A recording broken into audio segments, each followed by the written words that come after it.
तो बच्चों आज हम प्रश्नावली 1.5 की सवाल नंबर 3 में है, जो दिया गया है प्राकृत संख्याओं के समुच्चय को सार्वत्रिक समुच्चय मानिए। अर्थात सार्वत्रिक समुच्चय मतलब u बराबर 1 2 3 4 5 6 7 8 9 10 ऐसा अनंत तक।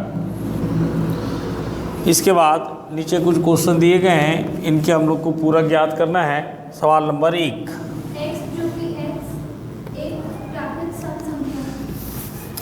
यहाँ पर ऐसा अंक में लिख सकते हैं तो अंक में उत्तर दें, और सिंपल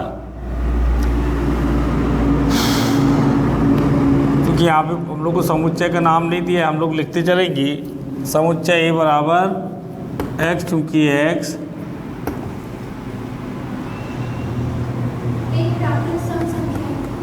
एक प्राकृत सम संख्या है। अब यदि हम लोग शब्दों की बात करें, ये पूरी प्राकृत संख्या है। प्राकृत संख्या सम और विषम संख्या से मिलकर बनती है, और समुच्चय ये दिया है प्राकृत सम संख्या। तो हम लोग ए का डैश निकाल रहे हैं, ए का पूरक। अर्थात इसको यदि सारणीबद्ध रूप में ना लिख के समुच्चय निर्माण रूप में लिखेंगी तो x, चूँकि x एक प्राकृत विषम संख्या है। समुच्चय निर्माण में रूप में लिखेंगे तो उत्तर ऐसा, और सारणीबद्ध रूप में लिखेंगे तो 1 3 5 7 इस टाइप से हम लोग का उसका उत्तर होगा। तो चूँकि सवाल समुच्चय निर्माण में है तो हमने उत्तर को भी समुच्चय निर्माण में लिख दिया। दूसरा b बराबर x, चूँकि x एक प्राकृत विषम संख्या है, और इसका हमको पूरक ज्ञात करने की बोला है। तो ये लिखेंगे हम लोग b का पूरक। ये विषम प्राकृत संख्या है, मतलब इसका पूरक जो है सम संख्याएं आएंगी। सम संख्याएं आएंगी तो इसी समुच्चय निर्माण रूप में ऐसा लिखेंगे कि x, चूँकि x एक प्राकृत सम संख्या है। तीसरा c बराबर x, चूँकि x संख्या 3 का एक धन गुणज है। इसका पूरक होगा 3 का धन गुणज, मतलब 3 का पहाड़ा, 3 6 9 12 छोड़ करके। अर्थात इसका उत्तर आएगा 3 के पहाड़े को छोड़ते हुए बाकी सब लिख देंगे 1 2 4 5 7 8 10 डॉट डॉट डॉट। इस तरीके से इसका पूरक होगा। आगे चलो, सवाल नंबर 4 डी। x, चूँकि x एक अभाज्य संख्या है।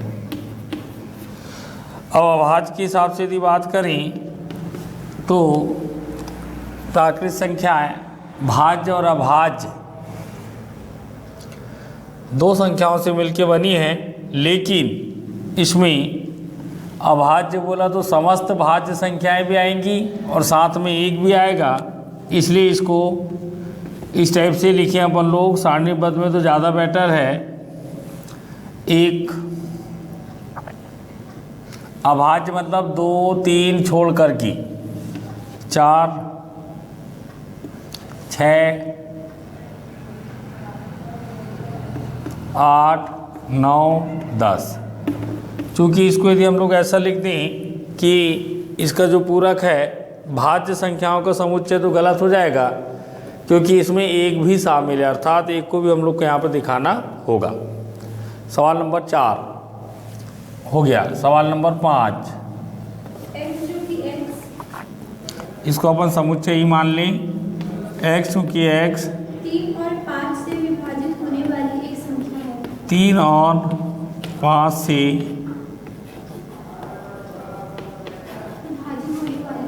विभाजित होने वाली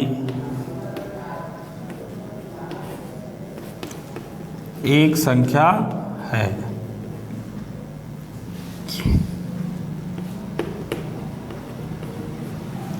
अर्थात इसका पूरक होगा, शब्दों में यदि लिखना चाहें तो सीधा लिख सकते हैं कि x चूँकि x 3 और 5 से विभाजित नहीं होने वाली एक संख्या। यदि हम लोग ज़्यादा उसमें मत जाएं तो सीधा सीधा x चूँकि x 3 और 5 से विभाजित नहीं होने वाली संख्या, नहीं होने वाली संख्या।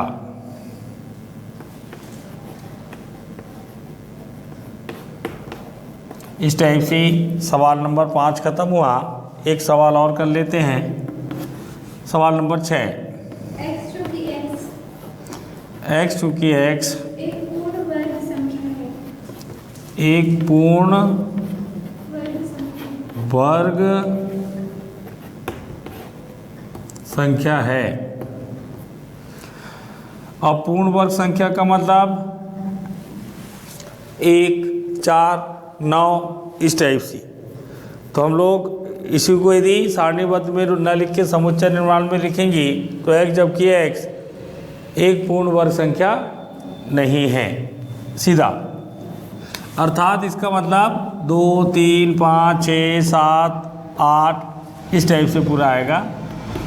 कुल मिला के यहाँ पे हमें पूरक की अवधारणा को समझना है, तो इसके लिए जस्ट इसका उल्टा, एक पूर्ण वर्ग